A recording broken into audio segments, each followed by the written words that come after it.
ওই যে সাদা জামা যেটা পরা ছিল। ও সুন্দর বড় মেয়েটা? হ্যাঁ, তারে ভাইয়ের চোখে লেগেছে।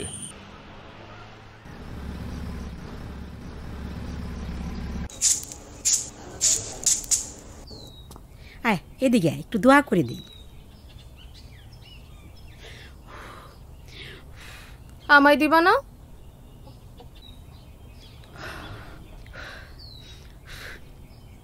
তোমার আব্বা কিন্তু তোমাদের জন্য খাবার নিয়ে বসে থাকবে। তোমরা তো জানোই তোমাদের আব্বা তোমাদের ছাড়া খায় না। তাড়াতাড়ি চলে এসো। আবারে বইলো আমি ঠিক সময় আইসাই আব্বার সাথে খাবো। আচ্ছা। এখন কি যাবো নাকি তোমার কাছেই ক্লাসটা করবো আম্মা? যাও, দেরি হয়ে যাচ্ছে, যাও। আসি। আচ্ছা।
শোন ভাই, ওই মেয়েটার খোঁজ নে।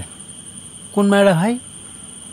আরে ওই যে আজকেরা দেখলাম না রাস্তার মধ্যে দুইটা মেয়ে গেল, ওই যে কলেজে যাচ্ছিল যে গাড়িতে আমরা দেখলাম না। ও ছোট মেয়েটা? এই ষাট কুমারানি, তোকে বলেছি ছোট মেয়েটা, ওই যে সাদা জামা যেটা পরা ছিল। ও সুন্দর বড় মেয়েটা? হ্যাঁ, তারে ভাইয়ের চোখে লেগেছে। তার খোঁজ নে, ওই কনে থাকে, বাবা কি করে, সে কি করে, সমস্ত যাবতীয় খোঁজ খবর নিয়ে আন। যা শিগগির যা। ঠিক আছে ভাই, এটা নিয়ে আপনি কোনো টেনশন করবেন না, আমি নিয়ে আসতেছি। ঠিক আছে, যা।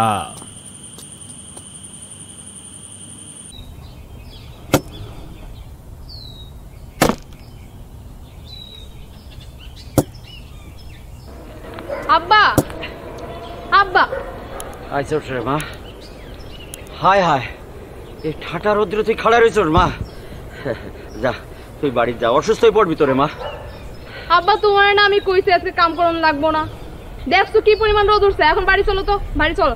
আরে শোন মা, তুই তো ছোট মানুষ, আমরা তো কাম করতে করতে রোদটা শরীরে সয়ে গেছে মা। তুই ঘরে যা, লেখাপড়া করস না। জুতাটা লও, বাড়ি যাবো। দাও কোরাল দাও, চল চল দেখি, চল চল মা। আস।